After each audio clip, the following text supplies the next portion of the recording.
Bonjour tout le monde, bonjour à cette table ronde qui est consacrée au thème de l'or.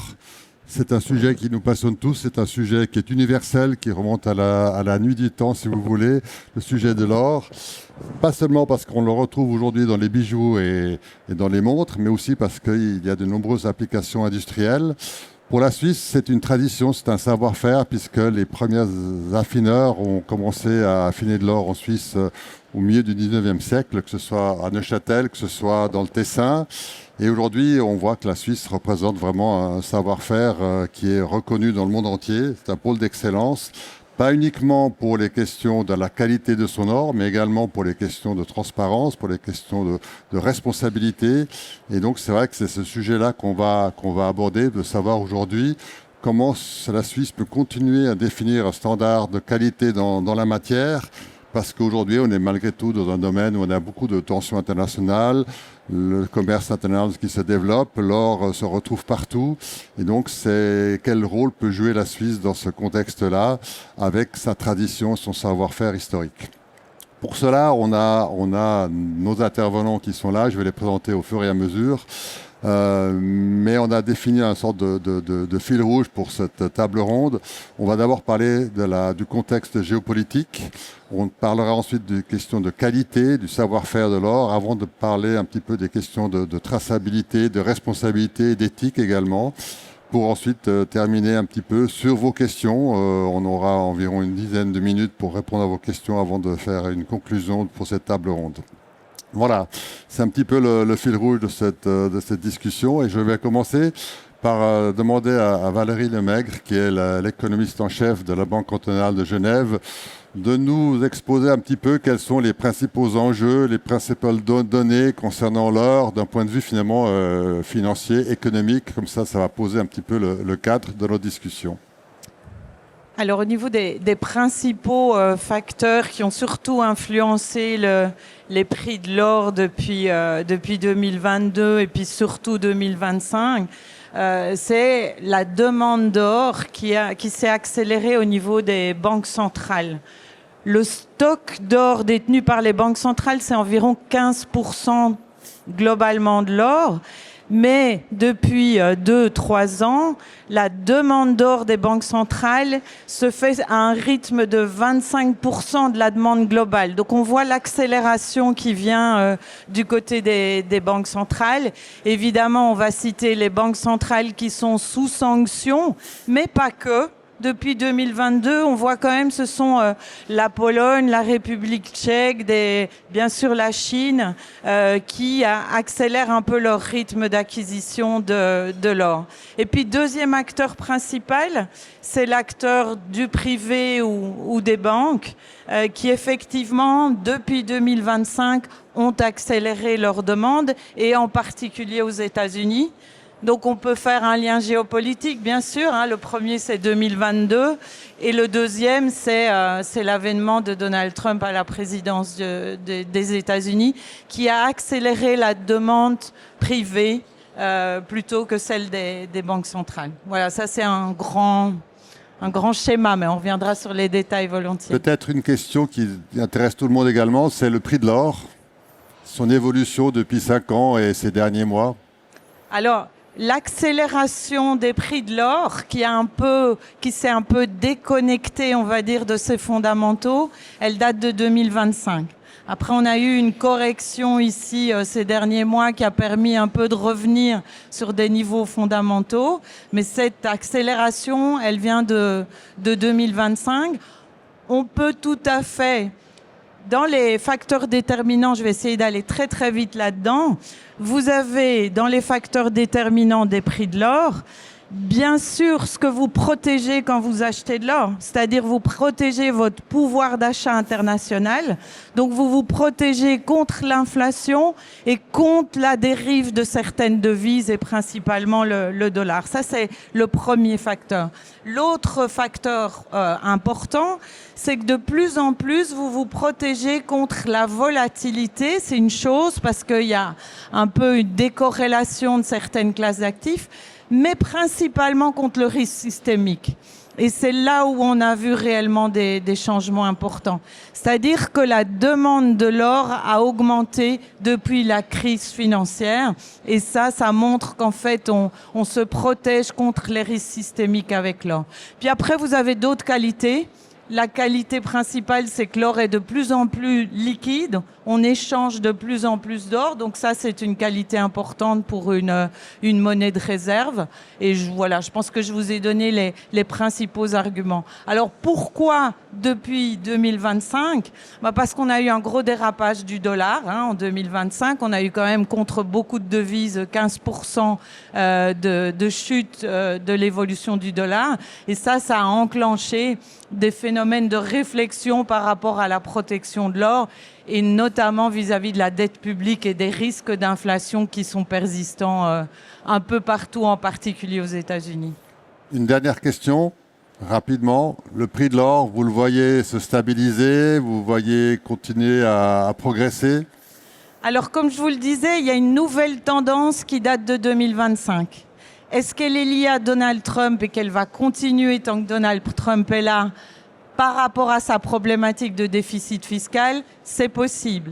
Mais indépendamment de cette variable-là, les autres facteurs déterminants justifieraient que les prix de l'or progressent à un rythme de 10 à 11%. Donc ça veut dire que vous rejoignez assez rapidement le 5000. Et puis si vous pensez qu'il y a une vraie tendance qui est liée aux États-Unis à une crise de dette financière ou une problématique liée à son président, vous allez plus haut. Vous pouvez aller et toucher des plafonds en 2027 qui pourraient être à 6 000. Moi, je pense qu'il faut rester sur les fondamentaux, pas trop extrapoler des tendances et se dire qu'une progression encore d'une bonne dizaine de pourcents est tout à fait possible. Merci beaucoup. Voilà, le tableau est posé. On va passer peut-être à le premier aspect dont vous voulez parler, de la qualité. On parle de la qualité. La Suisse est une référence dans le domaine de l'affinage de l'or. Et je voulais demander aux représentants de l'Association suisse des métaux précieux, que sont Philippe Van Buren et Christophe Nicolet, de nous expliquer un petit peu d'abord ce qu'est l'association, puis après nous parler un petit peu ce qui fait la spécificité de la Suisse dans le domaine de l'affinage de l'or. Merci Christophe. L'Association suisse des métaux précieux, il est bientôt 50 ans.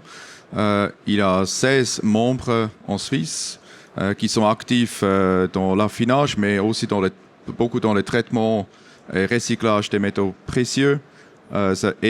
L'association, depuis presque 50 ans, travaille avec les membres dans la transparence, dans la formation des personnels, dans l'audit aussi, dans de suivi, toutes les règles avec le gouvernement qui existe. Et l'association est aussi membres et supporte aussi tous ces initiatives qui existent en globe, si c'est de LBMA, si c'est de World Council, si c'est de RCC, Responsible Jewelry Council, ou Swiss Better Gold.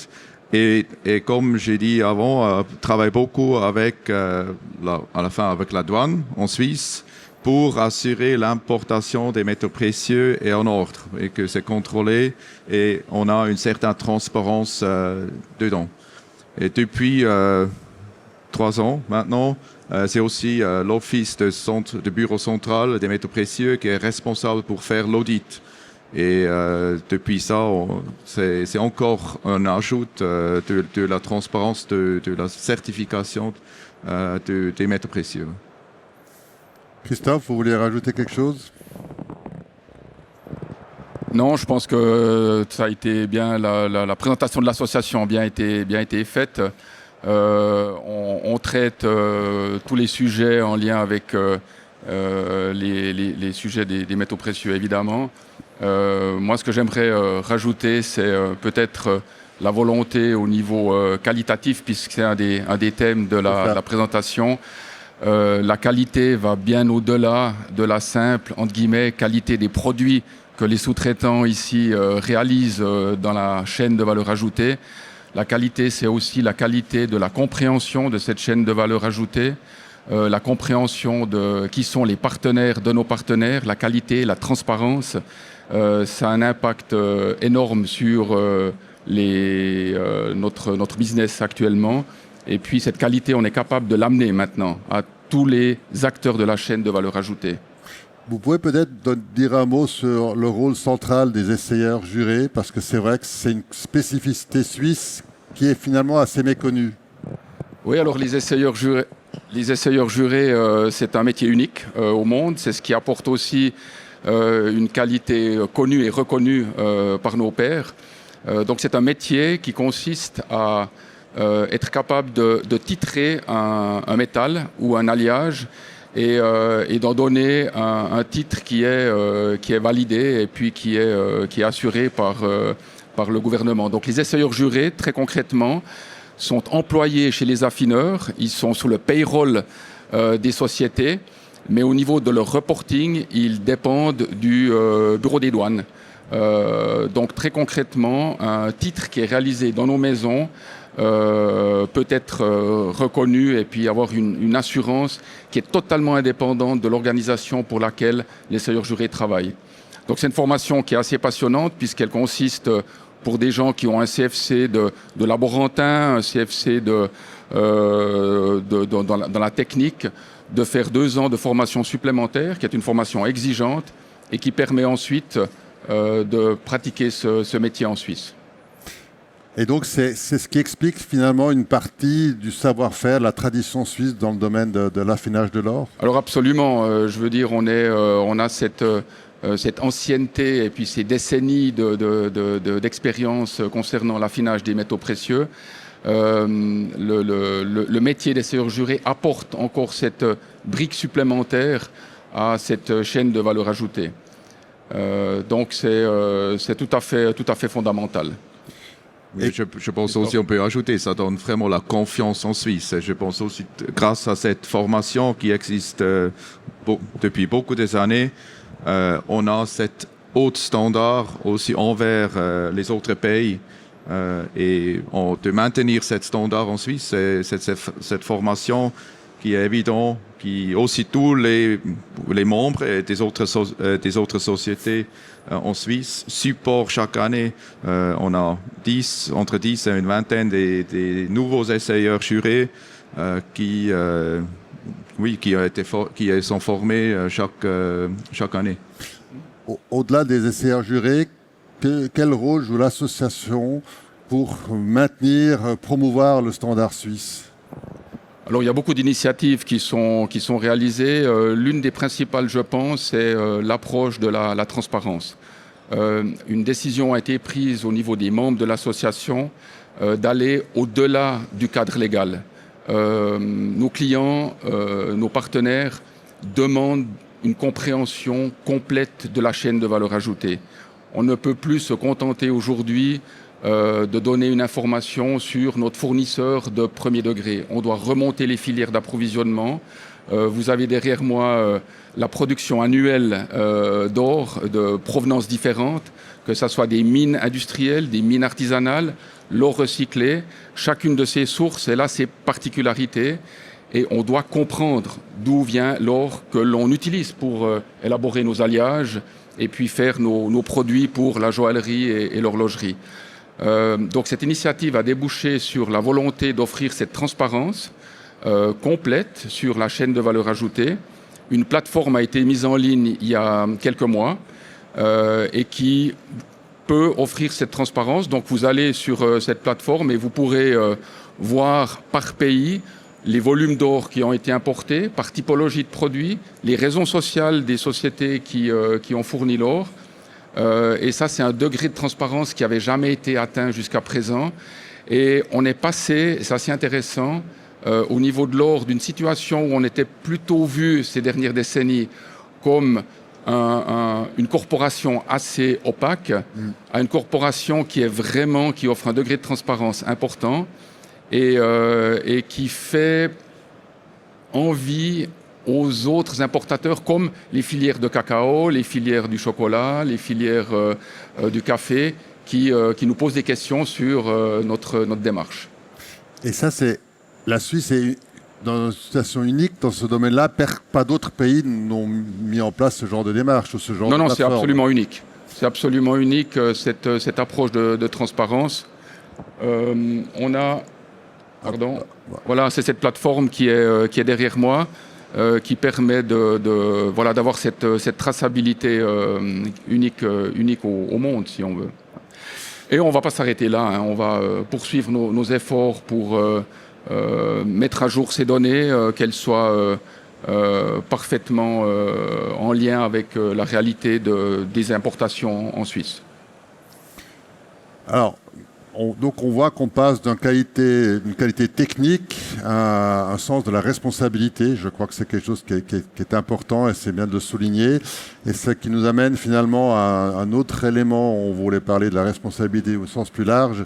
Et c'est pour ça qu'on a Pauline Eveco qui représente la Swiss Better Gold Association, qui est aussi responsable de la durabilité chez Chopard, mais qui est là aujourd'hui au titre de la Swiss Better Gold, qui est une association qui est assez unique parce que c'est un projet pilote, si vous voulez, qui parle de responsabilité, mais au niveau des mines artisanales. Et peut-être, je vais demander à Pauline de nous expliquer, peut-être pour commencer, qu'est-ce que c'est la Swiss Better Gold, qui vous représentez, et puis après on poursuivra la discussion. Oui, avec plaisir. Donc la Swiss Better Gold, c'est une organisation à but non lucratif qui finalement réunit beaucoup d'acteurs de la chaîne de valeur de l'or, donc assez unique comme modèle aussi, puisqu'on travaille dans cette association avec des raffineurs, avec effectivement des marques horlogères, joaillères, des banques et des institutions financières, qui a finalement pour mission d'améliorer les conditions de vie, les conditions de travail de ces mineurs artisanaux qu'on a vu sur les slides, et vraiment de pouvoir construire une chaîne d'approvisionnement traçable et responsable de la mine à la vitrine, ce qu'on appelle mine à la vitrine. Donc c'est vraiment cette transparence et traçabilité. C'est pas seulement de la transparence, donc c'est pas seulement des informations, mais également une traçabilité avec une connaissance des mines, de leur emplacement, de leurs pratiques, etc. On est aussi en partenariat avec le SECO et dans ce cadre, donc, on met en place vraiment une assistance technique avec des équipes très présentes sur le terrain. Ça, c'est aussi un facteur unique de l'association, c'est d'avoir vraiment un partenariat avec ces mines plutôt qu'un système de certification. C'est vraiment des équipes qui sont sur le terrain, très présentes, qui accompagnent ces mines au niveau technique, mais aussi évidemment au niveau social et environnemental, ainsi qu'un accompagnement, puisque c'est un or qui est primé, c'est-à-dire que nos membres qui achètent cet or payent une prime par kilo de l'or qui est ensuite réinvesti dans des projets socio-environnementaux auprès de la communauté minière. Donc on sort juste du cadre purement mine, mais aussi pour prendre en considération l'écosystème minier qui est extrêmement important aussi pour aussi de la gestion de risque et le bien-être de cet écosystème. Donc il y a tout un système d'escalator qui fait que pour quelque part ces mines doivent faire différentes étapes pour pouvoir ensuite vendre cet or à ce prix supérieur d'$1 par gramme. Absolument. Donc c'est vrai que pour nous, ce qui est très important dans le sens approvisionnement responsable, c'est le sens de l'association, c'est vraiment l'inclusivité. C'est-à-dire un acteur joaillier, par exemple, pourrait se dire, effectivement, c'est peut-être plus rationnel de s'approvisionner auprès de mines industrielles. Vous avez une traçabilité aussi, vous savez où sont les mines. Les mines industrielles sont aussi certifiées la plupart du temps, donc on peut se dire que c'est un acteur responsable aussi, mais effectivement, donc c'est vraiment important de pouvoir prendre en considération des acteurs qui sont beaucoup plus vulnérables. Donc ces mines artisanales, sans l'aide et sans le soutien de cet écosystème-là, opèrent malheureusement avec des moyens très basiques et ont souvent des impacts désastreux si justement pas accompagnés dans une démarche responsable. Donc c'est vraiment la mission de l'association de se dire on inclut ces acteurs finalement plus vulnérables qui sont souvent marginalisés aussi par leur pays de résidence pour vraiment les amener petit à petit vers effectivement un or responsable primé et donc acheté par nos membres avec effectivement une première étape avec un certain nombre de critères, puis ensuite une deuxième étape avec des critères additionnels beaucoup plus exigeants qui vont effectivement amener à ces 27 critères au total pour un or artisanal primé. Et on voit maintenant qu'il y a comme un engouement qui croissant, on va dire, pour ce genre de projet. Alors on en veut toujours plus, hein, bien sûr. Donc pour nous, alors, ça a mis du temps, disons déjà, d'avoir un certain volume. C'est-à-dire on peut pas non plus arriver faire de la promotion d'or artisanal certifié ou accrédité si le volume est très faible, et ça l'a été pendant quelques années, parce que évidemment ces démarches sérieuses, robustes, crédibles, prennent du temps, énormément de temps à être mises en place. Donc ça nous a mis du temps à arriver à un certain volume. Aujourd'hui, on est à peu près à entre 3 et 4 tonnes d'or exporté. Alors on est encore loin des, je crois, 729 tonnes d'or minier artisanal, mais on y viendra. Donc effectivement, nous, le but, c'est d'avoir le plus d'or minier artisanal intégré dans ces systèmes-là. Par contre, on ne peut pas non plus promettre la lune à ces mines artisanales et leur promettre la prime si on n'a pas la demande derrière. Donc, il faut effectivement une demande du marché suisse pour cet or responsable. On a une solution qu'on apporte, puisqu'effectivement, on apporte une solution sur un plateau d'or responsable traçable et à impact. Donc, on a besoin aussi vraiment de l'effort du marché pour adopter ces solutions-là. On a des très belles marques, des très grandes marques qui sont intégrées dans le système. On a la plupart des affineurs suisses qui nous aident, qui sont effectivement un élément essentiel de l'initiative.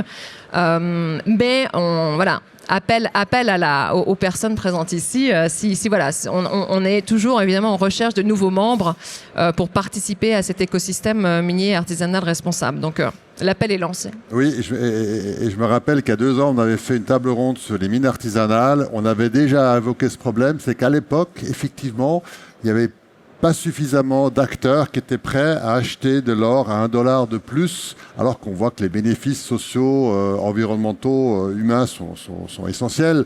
Donc on avait aussi appelé à une mobilisation. Voilà. Oui, et puis, bon, ça c'est la problématique de la durabilité en général, c'est-à-dire que les coûts sont évidemment très facilement calculables et très factuels.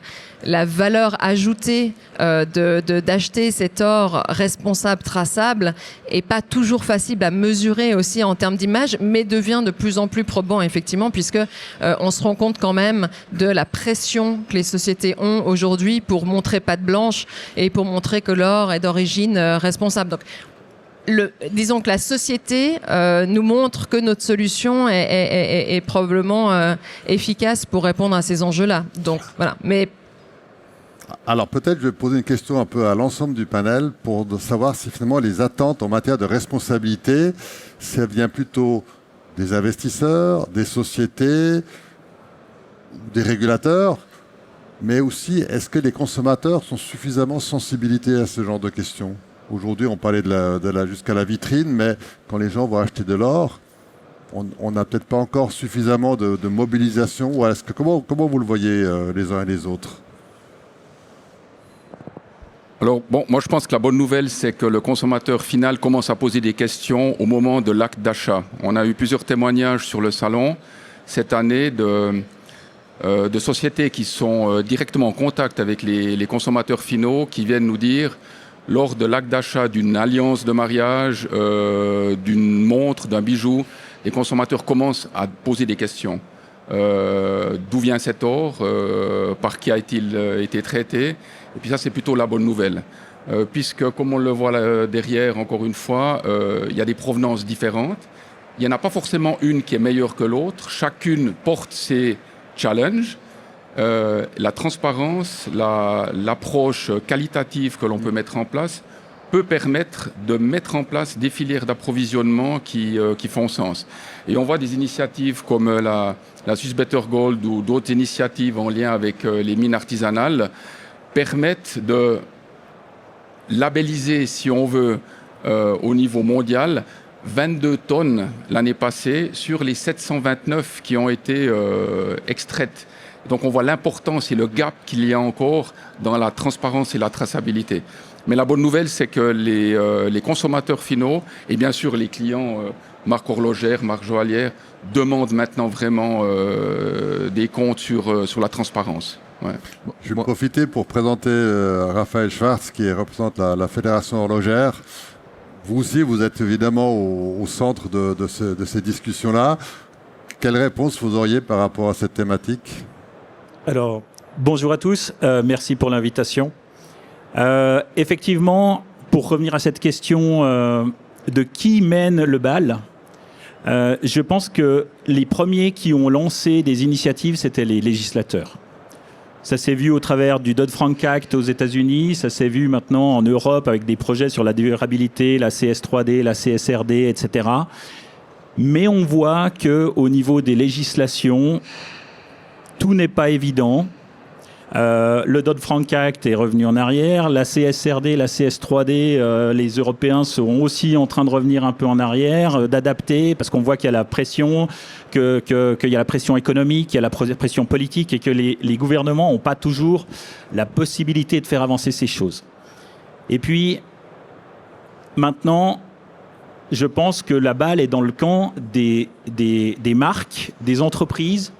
On le voit justement au travers de projets comme la Swiss Better Gold ou bien le projet justement de l'association suisse des métaux précieux. Ils lancent des initiatives. Et puis ces initiatives, moi je suis vraiment très content qu'elles soient lancées parce que ces industries, ces entreprises, elles essayent d'anticiper ce que les consommateurs vont demander demain, de répondre déjà à l'avance et d'améliorer leur processus. Et d'avoir après à terme un avantage concurrentiel aussi basé sur cette qualité supérieure qui vaut $1 de plus, mais qui apporte tellement plus en termes de valeur humaine. C'est un vrai plus pour une marque. Et donc, pour l'instant, pour moi, la balle est dans le camp des industries. Et je viendrai après sur, justement, qu'est-ce que les industries ont fait, en grande partie sur l'impulsion de la Suisse pour essayer d'améliorer cette traçabilité au niveau mondial et les difficultés que ces marques rencontrent. Et peut-être, très bien, je suis totalement d'accord. Je trouve aujourd'hui le consommateur n'est pas encore à la demande, mais beaucoup est fait déjà par les sociétés, par peut-être aussi une partie peut-être par les banques aussi, par des actionnaires. Hein, le conseil et aussi, pas oublier, aussi le personnel. Je trouve aussi ça, les personnels qui travaillent avec les métaux précieux aiment aussi travailler avec des métaux précieux responsables. Et toutes ces démarches et cette anticipation de qu'est-ce que ça va venir, je pense qu'on est totalement alignés. Et pour ça aussi, on voit toutes ces initiatives qui font peu à peu une amélioration continue. Et ça, c'est pour la bonne à la fin, mais aussi pour le consommateur final. Valérie ? Est-ce que je peux parler essentiellement pas en termes de consommation, mais en termes d'investissement ? Et les produits financiers, vous l'avez mentionné, c'est une part qui pourrait largement se développer parce qu'on a ces normes sociales, gouvernance et environnement. L'environnement, on sait que c'est pas parfait parce que quand on a de l'affinage et des mines, de toute façon, on travaille quand même beaucoup sur l'environnement. Mais d'où l'idée de vouloir resserrer les critères de gouvernance et sociaux. Donc je pense que des initiatives comme celle-là permettent à des fonds, et d'ailleurs les fonds qu'on a en référence ici en Suisse sont liés à l'association de Madame, de règles qui sont définies aussi par l'OCDE, de règles qui sont définies aussi par le marché de Londres, l'association du marché de Londres. Donc il y a beaucoup d'initiatives qui veulent essayer de rendre l'investissement pour qu'il entre dans les critères de ces exigences de gouvernance sociale et d'environnement.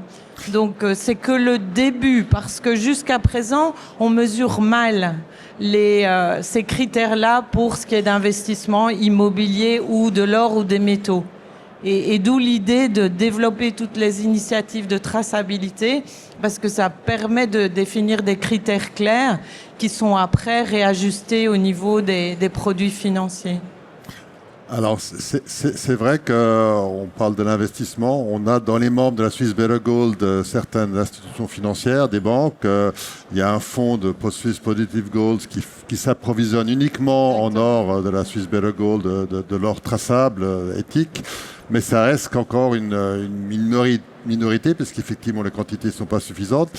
Mais quelle est l'attitude des banques centrales à ce niveau-là? Est-ce que la BNS, par exemple, elle fait attention à la provenance de l'or quand elles font des frénelies, ce genre de choses? C'est quelque chose qui est une préoccupation ou pas? Il ne faut pas oublier que la demande et l'offre des banques centrales, c'est un stock.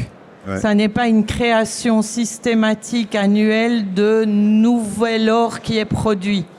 Donc, on parle beaucoup de stock du passé. Donc, c'est difficile de dire aujourd'hui les banques centrales ont toute la traçabilité de l'or qu'ils ont stocké il y a des années. Donc, c'est là où je pense qu'il faut, évidemment, sur les nouvelles normes et puis sur la nouvelle demande, on devrait pouvoir avoir ces critères-là qui se mettent en place. Mais on sait que c'est quand même un échange entre banques centrales, hein, la demande et l'offre de banques centrales. Juste, vous mentionnez, j'en ai pas parlé tout à l'heure, jusqu'en 2008, les pays étaient en train les banques centrales liquidaient l'or qu'ils avaient, ils réduisaient la part de l'or qu'ils avaient. C'est vraiment depuis 2008 qu'on augmente au niveau des banques centrales la part d'or.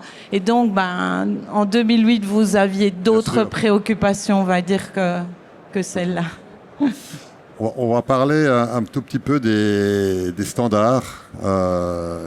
L'industrie horlogère suisse est l'un des principaux utilisateurs, pas que de l'or, hein, des métaux précieux, parce qu'on parle de l'or aujourd'hui, mais on peut parler de manière plus générale des métaux précieux.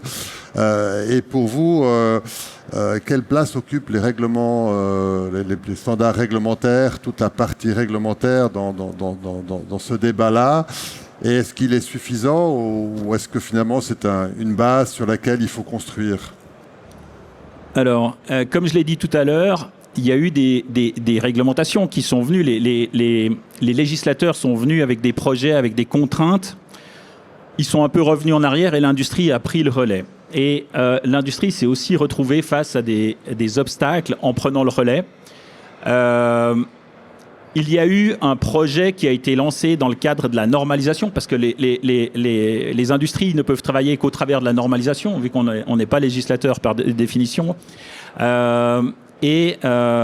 Ce projet, donc ces projets de normalisation au niveau international, ils sont faits dans ce qu'on appelle des comités techniques qui ont des numéros. Je vous passe un peu le détail, mais le comité technique 174 au niveau ISO traite de la joaillerie, bijouterie et des métaux précieux.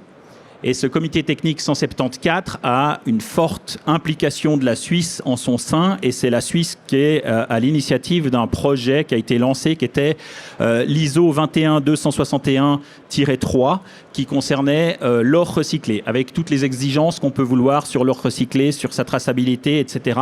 Et le chapitre traçabilité, il a été assez vite remis en cause par certains pays.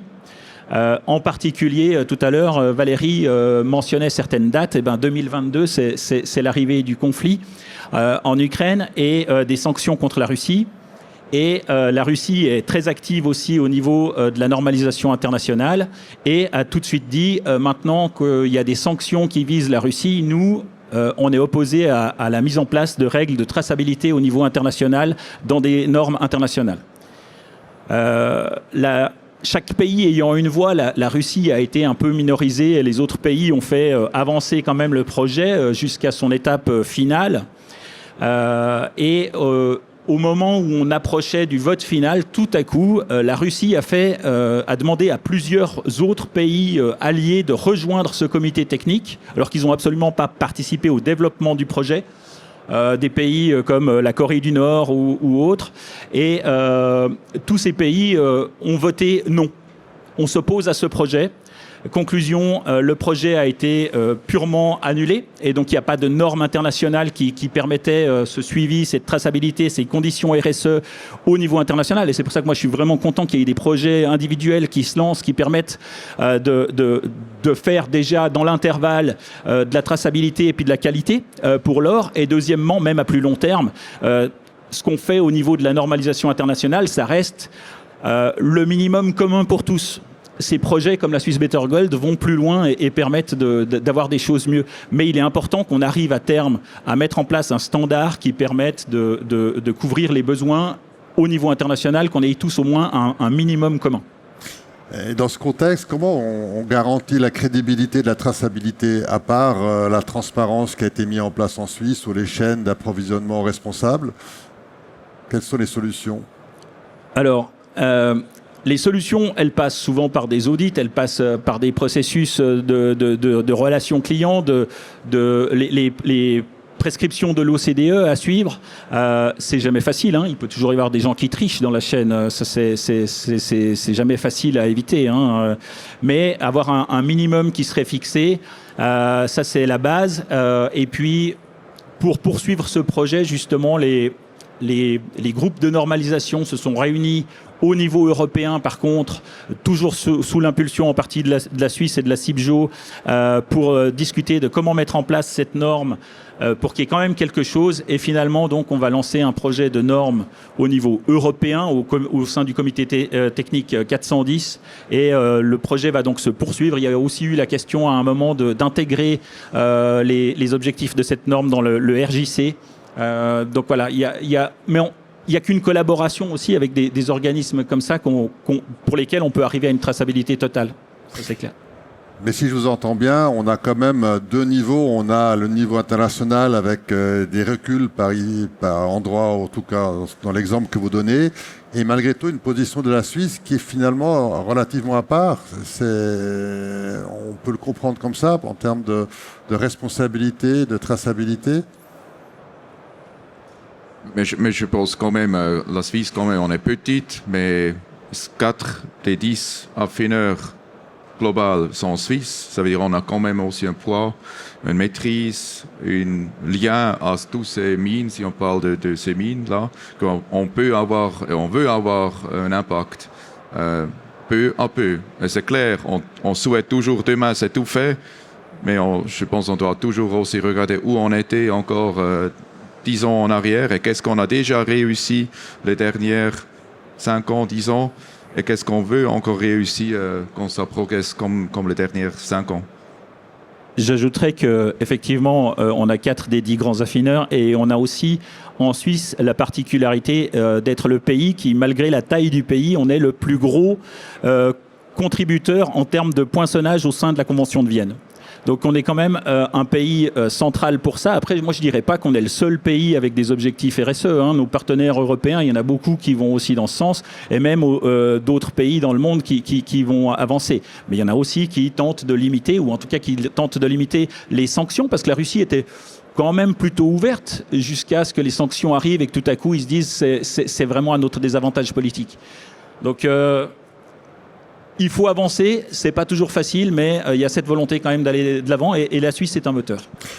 Puis avec l'association aussi, on voit que, effectivement, que le partenariat avec le SECO, c'est-à-dire que le SECO a quand même injecté des investissements il y a déjà bien plus de 10 ans sur cette initiative. Donc il y avait une volonté déjà de comprendre que l'or était un enjeu extrêmement important pour la Suisse et qu'il fallait trouver des solutions effectivement à la hauteur de ces enjeux en mettant en place ce type de structure main dans la main, donc partenariat public-privé avec l'industrie. Donc ça a été quand même une réussite au final, puisque 10 ans après, ça porte ses fruits. Je voulais peut-être rajouter qu'en plus de ces enjeux réglementaires, il y a des enjeux industriels et puis les membres de notre association doivent pouvoir, étant proches de leurs clients, mettre en œuvre des flux ségrégés au sein des sociétés de production. Et ça, c'est assez fondamental parce qu'on a une multitude de chaînes d'approvisionnement. Les clients et les parties prenantes veulent s'orienter vers certaines demandes. Et c'est un enjeu industriel qui est important. Et je peux que conseiller les acteurs de la chaîne de valeur ajoutée qui sont ici présents à l'EPHJ de mettre en place dans leurs industries cette possibilité de ségréguer, de séparer les différents flux. Oui, et concrètement, ségréguer, ça veut dire que l'or qui vient de la Swiss Better Gold, il est traité séparément dans un flux totalement séparé, ce qui permet de garantir que cet or, on sait exactement d'où il vient. Absolument. Et on a l'initiative Swiss Better Gold, mais il y a des flux d'or recyclé très spécifiques, il y a des flux d'or bancaire, il y a des flux d'autres initiatives d'or ASM, et c'est un enjeu industriel qui doit être relevé. Mais la Suisse est bien préparée à ça, avec sa résilience, cette capacité à être agile. Les sociétés se transforment pour répondre finalement aux demandes des clients. Il y a 5-6 ans, l'association avait pris une position assez claire sur l'or douteux, en disant que l'or douteux n'avait pas sa place en Suisse et qu'en cas de doute, il fallait s'abstenir. C'était pas si facile, je pense, à l'époque, mais aujourd'hui, c'est quelque chose qui est complètement intégré, je pense, pour vous. Dans notre association, on peut clairement dire que c'est intégré dans tous les membres de notre association. Que l'or douteux n'a pas sa place chez nous. En cas de doute, on s'abstient, Voilà. tout simplement. Je me permets juste Oui, de oui. rajouter un petit chiffre qui est important et qui montre le rôle de la Suisse. C'est quasi la moitié de la production annuelle passe par la Suisse. Oui. En tant qu'importation-exportation. Donc, dans le rôle de traçabilité, je pense que la Suisse est très bien positionnée pour identifier ça. Alors, on arrive à 45, et donc je vais me tourner vers le public pour savoir s'il y a des questions dans le public sur ce sujet-là. Je ne sais pas si quelqu'un veut s'exprimer, auquel cas il faudra qu'on lui donne un micro. Alors, des réponses plutôt, des questions plutôt que des affirmations. Alors, Boris ?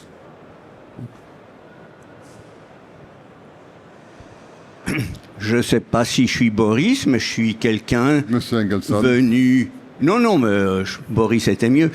Venu candidement ici pour éclairer sa lanterne et poser des questions très candides et très sottes, car je ne suis pas un spécialiste de votre domaine. Mais comme je suis en désaccord avec à peu près tout ce que j'ai entendu et que je suis un grand timide, c'est connu, je vais m'abriter derrière des livres écrits par des tiers. Alors j'aimerais savoir si parmi vous, il y en a un ou une qui a lu le roman Banana Brava, qui fut un best-seller en son temps. Ça, c'est ma première question. La seconde, est-ce que parmi vous, il y en a qui ont lu les livres et les articles de cet homme dont j'ai oublié le nom, mais qui était le plus brillant chroniqueur financier de toute l'histoire de la presse financière? La preuve, c'est qu'il avait une chronique hebdomadaire dans GHI et qui a beaucoup écrit sur l'or. J'aimerais savoir si quelqu'un connaît ses œuvres. Et puis le troisième livre, j'ai oublié son titre, mais j'ai pas oublié l'auteur. Ça me reste gravé à vie dans la tête depuis une trentaine d'années quand je l'ai découvert au Puce. C'est la seule fois de ma vie que j'ai vu ce livre. Il est tombé dans l'oubli d'un banquier de Candolle qui a, dans son livre, a dit que quand les experts financiers sont d'accord, unanimes, faut faire le contraire. S'ils disent faut acheter, faut vendre et vice-versa. Il y a un raisonnement derrière. Alors j'aimerais savoir si vous avez au moins lu le livre du banquier de Candolle décédé depuis un certain temps. Parce que si vous ne connaissez aucune de ses œuvres, ça pourrait expliquer pourquoi je suis en désaccord total avec tout ce que j'ai entendu depuis le début. Voilà. Mais j'aimerais une réponse. Oui. Alors, je ne sais pas. La première question, est-ce que vous connaissiez les différentes œuvres ou même d'autres personnes dans le public, hein, ça peut pas uniquement, c'est pas uniquement nos intervenants. Mais Je pense qu'il y a une interpellation du banquier, donc je me permets d'intervenir. Je pense des opinions contraires par rapport à l'évolution des prix des actifs, et l'or en est un, et il y a d'autres actifs. On peut avoir ce point. On peut avoir le point de dire, quand les banquiers le disent, c'est par intérêt propre, et puis finalement, il n'y a pas derrière une analyse fondamentale. Moi, je vous dis juste que par rapport au prix de l'or, il y a une analyse fondamentale, et qu'il est vrai que quand il y a des vagues ou des tendances comme on a eu en 2025, vous rajoutez à ça de la spéculation. Et cette spéculation-là, elle ajoute de la volatilité. Et quand on a de la volatilité, effectivement, si vous avez un banquier qui vous donne des références fondamentales versus quelqu'un qui extrapole la spéculation, déjà vous aurez des avis différents, et puis vous choisirez celui qui vous intéresse le plus. Donc voilà, c'est la même chose sur le marché des actions comme sur le marché de l'or ou sur le marché d'autres actifs qui sont investis par les financiers.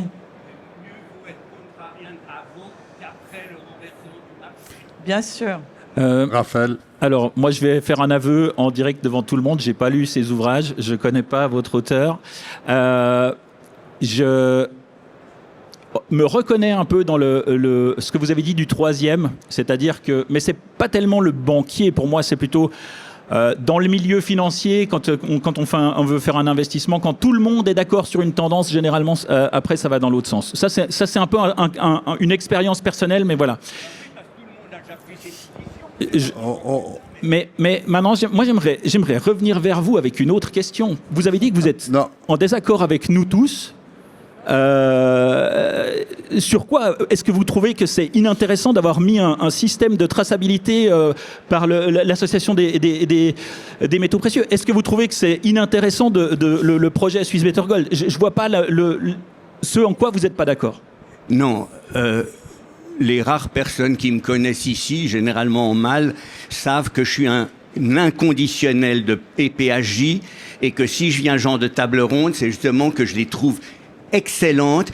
Et ici, c'est un salon où justement on parle moins la langue de bois qu'ailleurs. C'est pour ça que j'en profite. Moi, je joue mon rôle parce que vous avez dit des choses très intéressantes que je serais incapable de dire, et le seul espace que je puisse me trouver, c'est dire tout est faux. Mais je ne le crois pas au pied de la lettre. Je pense très très bien ce que vous faites. Je dirais quand même, si j'ai mentionné Banana Brava, c'est que c'est un roman d'un des plus grands romanciers brésiliens, mais des années 50, qui est un roman bouleversant sur les garimpeiros brésiliens à l'époque. À l'époque, il n'y avait pas de multinationales. C'était des garimpeiros et leur éthique était plus horrible que celle de toutes les mafias, alors que c'était des pauvres gens qui cherchaient à réussir dans la vie. Et je pense que ce livre, si vous le trouvez encore sur le marché tertiaire, sautez dessus, car il a changé un peu ma vision de qui sont les gentils et les méchants. Entre autres, la déforestation était terrible à l'époque, même avec de simples garimpeiros. On peut aussi dire que pour l'Afrique du Sud, alors l'Afrique du Sud, c'est la nation antiraciste par excellence, je veux dire, c'est vraiment eux qui sont le symbole. Par contre, c'est devenu un gouvernement totalement xénophobe et une population totale. Alors, est-ce que le racisme, c'est pas éthique, mais la xénophobie, c'est éthique? Ça, je laisse effectivement aux linguistes de trancher la question. Bon, Maurice, on a peu de temps. Et puis, bon, le type, voilà, alors... mais on m'a interpellé. Je propose qu'on en discute peut-être après, et qu'on revienne malgré tout à notre sujet, parce que c'est vrai qu'on peut faire des passerelles entre ce qui a été dit en Amérique du Sud ou l'arpaillage d'or dans certains pays. Et c'est vrai, mettre la question que j'aimerais poser à cet égard-là, à moins qu'il y ait d'autres questions dans l'audience. Voilà, madame derrière. Voilà. Bonjour, moi j'avais une question pour Madame de Swiss Better Gold. Quelles sont les assistantes techniques mises en place sur le terrain? Je suis très intéressée parce que je suis justement dans la bijouterie-joaillerie et je me questionne énormément sur en fait l'or, d'où il vient, la provenance et tout ça. Je l'utilise au quotidien en mini quantité bien sûr. Je voulais savoir un peu qu'est-ce qui était mis en place. J'ai entendu parler de certaines machines qui étaient mises en place, revendues à des ouvriers. Vous pouvez mettre le micro plus proche, ouais. Ah, pardon. Vous avez entendu? Oui, j'ai... Voilà. Qu'est-ce qui a été mis en place pour l'instant? Ouais. Alors, donc, dans les pays d'action, c'est-à-dire le Pérou, la Colombie et maintenant, depuis très récemment, la Mongolie, on a ce qu'on appelle les implementing partners. Donc, c'est des entreprises qu'on mandate à l'année et qui sont des spécialistes du minier. Donc, c'est un groupe. Donc, par exemple, au Pérou, on a une équipe de 15 personnes. Et donc, ces 15 personnes ont effectivement différentes... C'est un groupe assez multidisciplinaire, donc avec des ingénieurs des mines, il peut y avoir des géologues, il peut y avoir des spécialistes de la santé et sécurité au travail, des spécialistes environnementaux. Donc, c'est vraiment la force aussi de ces groupes, c'est cette multidisciplinarité et cette connaissance profonde de la mine. Et ça, c'est extrêmement important. En comparaison, je ne citerai pas d'autres initiatives, mais disons, où justement des certifications avec des gens, des auditeurs qui viennent, qui n'ont pas forcément la connaissance profonde de la mine et qui viennent mettre un stempel et repartir. Là, on est dans un accompagnement complètement différent avec des gens qui sont très régulièrement en contact avec ces mines, c'est-à-dire qu'on a à peu près une fréquence de tous les 3-4 mois, les mines sont visitées par ces équipes. Donc, il y a effectivement à la fois une assistance technique, c'est-à-dire plutôt au niveau donc opérationnel, comment les opérations fonctionnent, avec des conseils qui peuvent être donnés sur des installations de ventilation, sur les échanges gaziers et autres. Donc, il y a des apports de conseils extrêmement techniques qui sont donnés, et ça, on l'a réalisé au fur et à mesure, c'est-à-dire c'est vraiment une des motivations importantes pour ces mines de rentrer dans l'initiative. Ces mines-là n'ont pas la capacité, n'ont pas les ressources pour avoir des ingénieurs nécessairement dans leur organisation.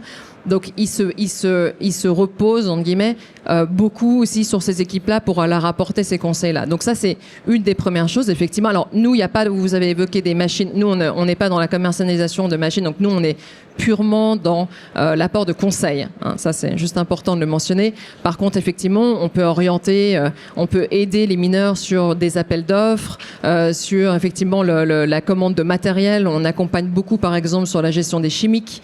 Si on utilise dans ces mines beaucoup de cyanure, par exemple. Donc, il y a toute la gestion, par exemple, le conditionnement de ces chimiques qui est donc effectivement très, très poussé au sein de l'association. Toute la partie sécuritaire, santé-sécurité au travail aussi, avec des équipements, des conseils sur les équipements à ce niveau-là aussi, qui donc prend évidemment dans un secteur extrêmement risqué une part importante. Et bien sûr sur les aspects environnementaux. Par exemple, si on prend le sujet du cyanure avec les tailing pools, donc effectivement c'est ce déchet post-minier avec cyanure qui peut provoquer des dégâts environnementaux importants en cas d'effondrement des barrières, si on veut, des ponts. Et là, effectivement, il y a un support aussi très important. Donc, c'est pas seulement non plus, à part ça, des problématiques et des risques environnementaux, c'est aussi des risques opérationnels pour les mines et aussi des conséquences financières très importantes. Notamment, ils sont quand même dans des pays où vous avez des licences environnementales, il y a des permis, il y a des autorités. Mais j'étais il y a 2 semaines au Pérou justement pour visiter ces mines. Ils nous disaient effectivement que les autorités renforçaient aussi énormément les contrôles. Donc on a toute une dimension multidisciplinaire qui est apportée à ces mineurs et de manière très fréquente. Ça, c'est vraiment le point, je trouve, essentiel de l'initiative. Donc, merci beaucoup. C'est une question devant. Ah, pardon. Ah. Oui, bonjour. Donc, j'ai entendu quelques chiffres. Donc, SBGA produisait entre 2 et 3 tonnes d'or certifié. Quand je vois la demande, on est quand même très très loin. Vous parliez de 22 tonnes certifiées, donc labellisées, donc Fairtrade ou Fairmind ou... Alors ça, c'est 22 tonnes, donc on couvre à peu près 1% de la demande mondiale. Comment est-ce qu'on passe à l'échelle supérieure ? Comment est-ce que l'or industriel, qui est le plus gros producteur, comment cet or-là devient certifié ? Comment eux font l'effort pour vraiment faire l'effort pour arriver à quelque chose qui est certifié. Ouais. Parce que là, ça commence à devenir intéressant. Parce que là, on reste quand même sur un truc qui est marginal. Quoi. Non, mais c'est une très bonne question. Qui est très bien, hein, mais qui est très marginal. C'est une très bonne question. Donc, pour être précis, les 22 tonnes qui étaient mentionnées au niveau de l'or artisanal, c'est l'or artisanal qui a été affiné par un membre de la Good Delivery List de la LBMA. Donc, c'est les affineurs qui sont habilités à réaliser des lingots bancaires. Donc c'est 22 tonnes dans le monde, mais il y en a quand même à peu près 12 qui ont été affinés par des membres de l'association ici en Suisse. Comment faire passer ces 22 tonnes à 40, 80 et puis c'est par la mise en place de filières qui ont prouvé leur résilience, donc des filières de bonnes pratiques, et il y en a plusieurs qui sont mises en place depuis une dizaine d'années en Suisse, et dont le modèle peut être dupliqué ensuite dans d'autres régions où ces filières existent. Donc par exemple au Pérou, on voit qu'il y a une duplication des filières qui sont liées aux mines artisanales et à des intermediate refiners, donc c'est des processing plants qui vont traiter le minerai de manière tout à fait professionnels et industriels. Et aujourd'hui, on constate que cette duplication de ces filières responsables va permettre d'augmenter ces volumes. On le fait au Pérou, mais on le fait aussi maintenant dans d'autres pays, comme l'Équateur, comme la Colombie, comme le Sénégal. Et c'est finalement ce travail de fond, de démonstration que ça peut se faire, qui va convaincre de plus en plus de parties prenantes à investir, à s'engager pour cela. Et c'est assez fondamental de faire comprendre aux acteurs de cette chaîne de valeur ajoutée de passer d'un mindset de risk elimination. On ne veut s'engager qu'au moment où le risque zéro est atteint. En allant sur place, on se rend compte que le risque zéro ne sera jamais atteint.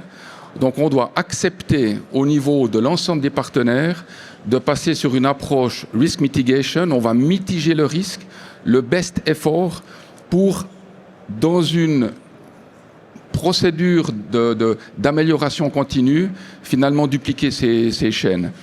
Et je pense que le point de bascule se passe quand les partenaires, donc les partenaires joailliers, horlogers, viennent sur place, constatent, comprennent et disent « Ok, on va s'engager avec vous, on va le faire ensemble. On ne va pas vous mettre la responsabilité complètement sur vous, on va prendre une part de cette responsabilité, on s'engage et on duplique. » Et je pense qu'il y a bon espoir que ces 22 tonnes se transforment en quelque chose de plus sensé par rapport à une réalité finalement économique où 20 millions de mineurs vont chaque jour chercher du minerai pour extraire ces 700 tonnes d'or. Juste pour rebondir, effectivement, je pense que aujourd'hui, après plus de 10 ans, on a un système qui fonctionne. La Swiss Baie de Gold, c'est un système qui fonctionne, qui est robuste, qui est crédible et qui permet et qui a permis d'exporter un certain nombre de volumes d'or accrédités. Donc, je crois qu'on l'a prouvé. Maintenant, effectivement, comme dit Christophe, on a besoin aujourd'hui, alors je ne sais plus qui l'a évoqué, mais vous peut-être il y a quelques temps, il y avait des problèmes effectivement d'offres sur le marché. Donc, on a éprouvé le système, on a pu motiver des mines qui y trouvent leur intérêt. Maintenant, on a besoin de la demande, on a vraiment besoin d'avoir un marché. Et c'est pour ça qu'on s'est aussi ouvert non plus au marché suisse et à des marques ou à des banques suisses, mais à une clientèle, entre guillemets, internationale pour ouvrir aussi ce spectre-là, parce qu'au niveau suisse, effectivement, on est quand même un petit marché, on a un gros marché pour l'or, mais on est quand même, on a un nombre de sociétés limitées, donc on a dû aussi ouvrir ce scope-là, mais on a vraiment besoin d'avoir plus de masse pour pouvoir évoluer, et puis à faire un appel d'air aussi, motiver le plus grand nombre de mines de rentrer dans cette initiative. Donc c'est un peu les deux faces d'une médaille aussi, et c'est un équilibre pas toujours évident à trouver. Il y a une expansion dans d'autres pays, notamment la Mongolie, on en parlait tout à l'heure. Et je me rappelle, on a discuté récemment d'arriver avec un objectif de 10 tonnes d'or par année. Oui, ou plus. Mais Après, déjà d'arriver... La complexité aussi, c'est que il faut aussi que les pays aient une législation propice quand même au développement de ces mines artisanales. On a des pays qui ont une répression contre ces mines artisanales. Pour nous, c'est très compliqué de travailler dans ce contexte-là. Il faut aussi un système où les mines puissent être formalisées, légalisées, pour que nous, derrière, on puisse faire le travail. On ne peut pas non plus tout faire. Donc il faut aussi trouver son contexte, quoi. Oui, dans certains pays d'Afrique, on ne peut pas opérer pour l'instant. Monsieur avait une question ? Oui, alors c'est dommage, on avait le slide avec les statistiques qui vient d'être enlevé. Je voulais rebondir là. Voilà. Donc là, on voit que la demande globale 2024, qui est de 2027 tonnes pour la joaillerie et l'horlogerie.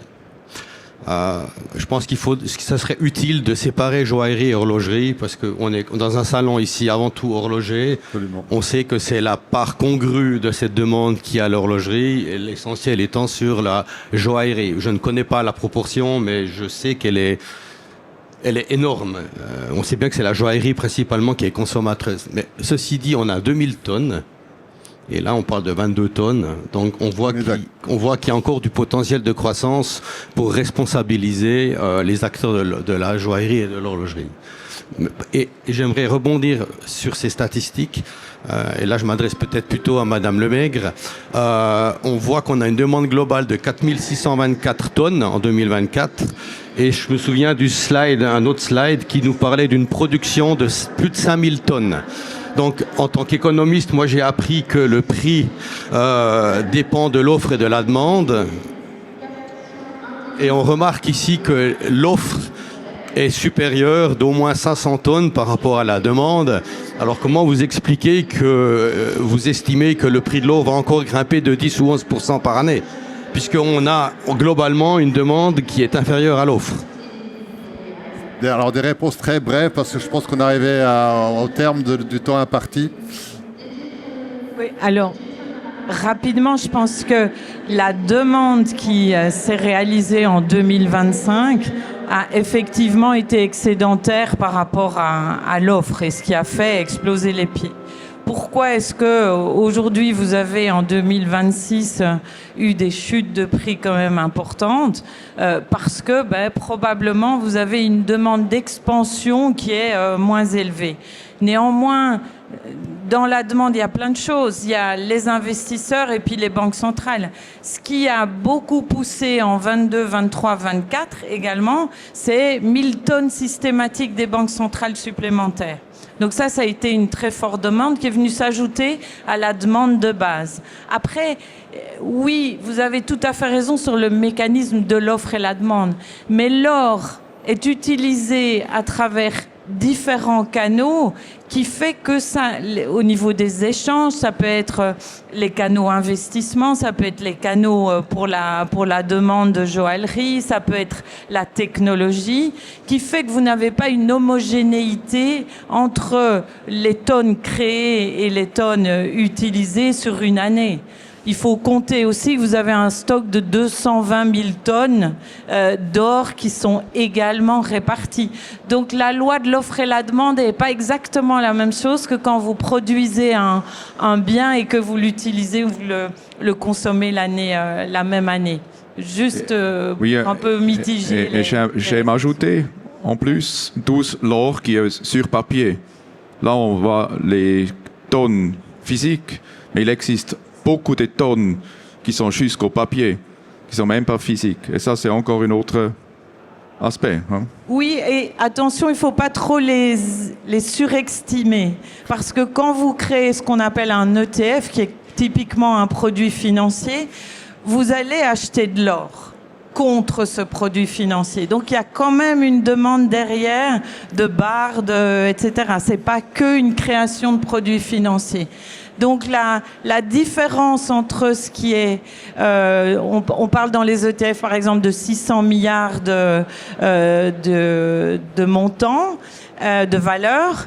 Derrière, vous avez peut-être pas l'équivalent à 100% de 600 milliards d'or, mais vous avez une bonne proportion qui est collatéralisée, comme on dit, contre ces produits financiers. Donc pas d'énormes différences. Je crois qu'on arrive quasiment au bout. Je vais vous demander peut-être à chacun d'entre vous de faire une petite conclusion de 20 secondes, comme on dit à la télévision. C'est une intervention de 20 secondes. Quels sont les prochains défis? Est-ce que vous aimeriez réaliser? Qu'est-ce qu'il faudrait faire pour maintenir la place de la Suisse en tant qu'acteur concurrentiel? Pour moi, c'est important qu'on continue nos chemins peu à peu, et chaque petite, même si c'est une petite étape, c'est une étape. Et on arrive. Et ça, ces investissements, on est là pour, et en Suisse peut vraiment jouer une bonne carte là-dessus pour tout le monde. Moi, c'est une prise de conscience sur le potentiel énorme que notre humanité a au niveau des déchets électroniques et de ce que ces déchets électroniques peuvent amener dans ces sources d'approvisionnement. On ne se rend pas aujourd'hui compte que les 60 milliards de tonnes qui sont créées chaque année par l'humanité comprennent énormément de métaux précieux et ce sont des mines urbaines qui vont devoir être utilisées pour baisser un petit peu la pression sur l'extraction primaire, mais aussi offrir des alternatives à tous les enjeux géopolitiques et au manque de possibilités peut-être d'aller extraire dans certaines régions du globe. Pauline? Ce sera plus court. Rejoignez-nous, déjà, c'est le mot de la fin. Voilà, on est ravis de discuter avec toutes les entreprises intéressées à nous rejoindre. On a vraiment une solution crédible, robuste, traçable, responsable, à impact qu'on peut vous proposer. Donc, on est ravis de vous ouvrir les portes et de vous en dire plus très prochainement. Ouais, moi, je vais rajouter l'aspect financier. Je pense que l'or constitue une valeur qui a énormément de qualité financière dans un portefeuille d'investissement. Donc, autant le plus possible lui ajouter des qualités d'autres types pour que l'investissement soit un investissement qui soit pas uniquement financier, des risques financiers, mais des risques sociétaux, gouvernementaux et environnementaux. Raphaël? Moi, je vais aller un peu dans le sens de Pauline. Je pense qu'effectivement, il faut soutenir ces initiatives, il faut aller de l'avant. Et pour répondre à ces deux questions qui étaient en relation avec les 22 tonnes par rapport au tonnage total, parce que je crois que c'est ça fondamentalement, c'est comment passer de ces 22 tonnes à l'ensemble de la production, c'est le cœur du débat d'aujourd'hui. En fait, je vais donner un parallèle avec les reptiles. Et les cuirs en général, pas seulement les cuirs de reptiles, mais en fait, là aussi, on a eu un petit peu, avant les métaux précieux, mais on a aussi eu des questions, et au début, on avait une traçabilité de 1%, de 2%, puis après, tout à coup, on a eu une accélération de cette traçabilité quand vraiment toutes les entreprises s'y sont mises. Donc, si effectivement les entreprises rejoignent la Swiss Better Gold ou d'autres actions, effectivement, on va avoir une dynamique qui va faire avancer ça. Et aujourd'hui, en tout cas, pour les cuirs, pour les reptiles, on est à 100% de traçabilité, ça c'est sûr. Et puis même pour les cuirs bovins et autres qu'on utilise dans l'industrie horlogère, on est à 96-97% de traçabilité. On est quasi au 100%. Et moi, je suis convaincu que il faut mettre en place des structures qui permettent effectivement d'avoir 1% de traçabilité pour l'instant, peut-être de l'ensemble de l'or, mais que c'est ensuite ces pratiques-là qui vont pouvoir être multipliées, comme vous le disiez, mises dans différents segments, et que si ensuite les acteurs industriels s'y mettent, alors on aura une traçabilité dans quelques années qui sera peut-être pas 100%, mais qui augmentera fortement. Merci beaucoup. L'invitation est lancée à tout le monde. Merci beaucoup. Au revoir. Merci.